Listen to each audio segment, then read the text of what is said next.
Hello అండి, welcome back to icon Sandhya kitchen vibes. ఈరోజు మన రెసిపీ ఏంటో చూసిద్దామండి. సమ్మర్లో ఎక్కువగా దొరికే పండ్లలో పనస కూడా ఒకటండి. అలాంటి పనస తొనలతో మనం పాయసం చేసుకుందామండి. ఇది చాలా రుచిగా ఉంటుంది. పనస పండులో విటమిన్ ఏ ఎక్కువగా ఉంటుందండి. అది కంటి సమస్యతో పాటు రేచీకటిని కూడా పోగొడుతుంది. ఇప్పుడు దీన్ని ఎలా తయారు చేయాలో చూద్దామండి. ఫస్ట్ వచ్చేసి నేను ఒక కప్పు పనసని తీసుకున్నానండి. వీటిని ఇందులో ఉన్న విత్తనాలని మనం తీసేసి పక్కన పెట్టేసుకోవాలి. ఇలా చాకు ఘాటు పెట్టేసి అందులో ఉన్న సీడ్స్ అన్నిటిని తీసేసేయాలండి. ఇలా మనం తీసుకున్న పనసలని అన్నిటినీ ఇలా చేసేసుకోవాలి. నెక్స్ట్ వచ్చేసి వీటిని చిన్న చిన్న ముక్కలుగా కట్ చేసుకుందామండి. ఇలా చిన్న ముక్కలుగా అన్నీ మనం తీసుకున్న పనస తొనలన్నిటిని ఇలా మొత్తం తీసేసుకొని కట్ చేసుకోవాలండి. చూసారుగా, ఇలా చిన్న ముక్కలుగా కట్ చేసుకున్నానండి. నెక్స్ట్ వచ్చేసి ఒక కడాయి పెట్టేసుకుందాము. ఈ కడాయిలో వచ్చేసి నేను 2 స్పూన్లు నెయ్యి వేసుకుంటున్నాను. ఇందులో మనము డ్రై ఫ్రూట్స్ని ఫ్రై చేసుకోవడం కోసం వేసుకుంటున్నానండి 2 స్పూన్ల నెయ్యి. ఫస్ట్ వచ్చేసి దీంట్లో నేను బాదం పప్పు అలాగే జీడిపప్పు హాఫ్ ముక్కలు కట్ చేసుకొని వేసుకున్నాను. దీన్ని కొంచెం కలర్ చేంజ్ అయ్యే వరకు మనం ఫ్రై చేసుకోవాలి.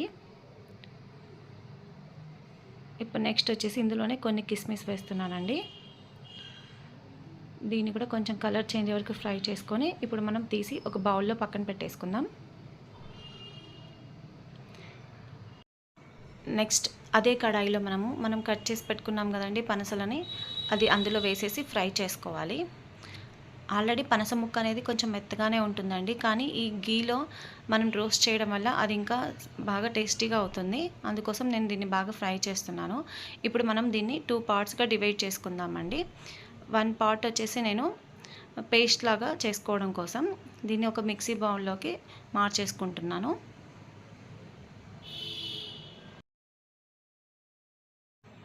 ఇలా వేసుకున్న ఈ మిక్సీ బౌల్లోది మనం మెత్తగా పేస్ట్ చేసుకోవాలండి. కొంచెం చిన్నగా వాటర్ వేసి పేస్ట్ చేసి పక్కన పెట్టేసుకుందాం. నెక్స్ట్ వచ్చేసి ఈ కడాయిలో ఉన్నదాన్ని ఇందులో నేను మిల్క్ తీసుకుంటున్నానండి. ఒక 1.5 కప్ మిల్క్ తీసుకుంటున్నాను.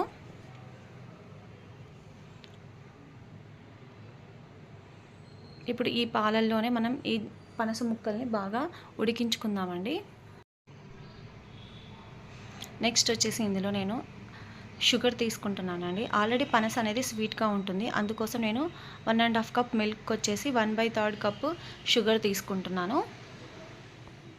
షుగర్ కొంచెం తక్కువగానే యూజ్ అవుతుందండి దీనికి, ఎందుకంటే ఇది ఆల్రెడీ స్వీట్గా ఉంటుంది. మీరు కొంచెం ఎక్కువగా స్వీట్ కావాలనుకున్న వాళ్ళు ఇంకొంచెం యాడ్ చేసుకోవచ్చు. అలాగే 2 ఇలాచీ అండి. నేను దీన్ని ఏమీ స్మాష్ చేయట్లేదు, అలాగే వేసేస్తున్నాను. దీన్ని అంతా ఒకసారి ఇలా బాగా కలిపేసుకోవాలి. చూసారుగా, మన పాలు అనేది బాగా బాయిల్ అయిపోతుందండి. ఈ పనస ముక్కలు కూడా చూసారా బాగా పైకి తేలిపోయాయి, అంటే బాగా ఉడికిపోయిందనమాట అది. నెక్స్ట్ వచ్చేసి మనం గ్రైండ్ చేసుకున్నాం కదండి పేస్ట్ని, ఆ పేస్ట్ని కూడా ఇందులో యాడ్ చేసేద్దాం. ఈ పేస్ట్ని యాడ్ చేయడం వల్ల ఏమవుతుందంటే మన పాయసం అనేది కొంచెం బాగా థిక్నెస్తో బాగుంటుందండి.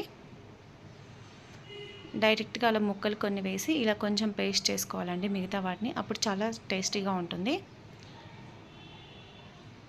దీన్ని అంతా ఇలా వేసేసుకున్నాం కదా, ఒకసారి ఉండలు లేకుండా బాగా అంతా కలిపేసుకోవాలండి. ఆ పేస్ట్ అనేది ఆ పాలకి పట్టి చాలా టేస్టీగా మారుతుంది.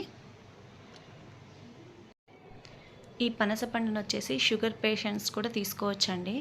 దీనిని తినడం వల్ల శరీరానికి ఇన్సులిన్ అందించిన దానితో సమానం అవుతుంది. అలా అని దీనిని ఎక్కువగా తీసుకోకూడదు, లిమిట్గా తీసుకోవాలండి ఏదైనా సరే. చూసారుగా అండి, ఈ పేస్ట్ అంతా ఈ పాలలో బాగా కలిసిపోయింది. ఇలా బాగా బాయిల్ అవుతుందండి. ఇప్పుడు మన పనస తొనల పాయసం రెడీ అయిపోయిందండి ఆల్మోస్ట్. ఇప్పుడు మనం ముందుగా ఫ్రై చేసి పెట్టుకున్నాం కదండి ఈ డ్రై ఫ్రూట్స్ అన్నిటిని ఇందులో వేసేసుకోవాలి.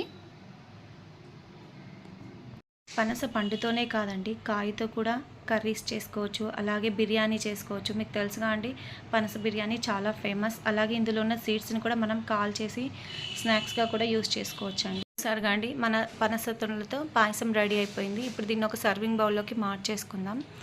ఈ పాయసం చాలా ఎమ్మీగా ఉంటుందండి. ఈ వీడియో మీకు నచ్చినట్లయితే లైక్ చేయండి, షేర్ చేయండి, సబ్స్క్రైబ్ చేసుకోండి. అలాగే పక్కనున్న బెల్ ఐకాన్ని యాక్టివేట్ చేసుకోండి. థ్యాంక్స్ ఫర్ వాచింగ్ అండి.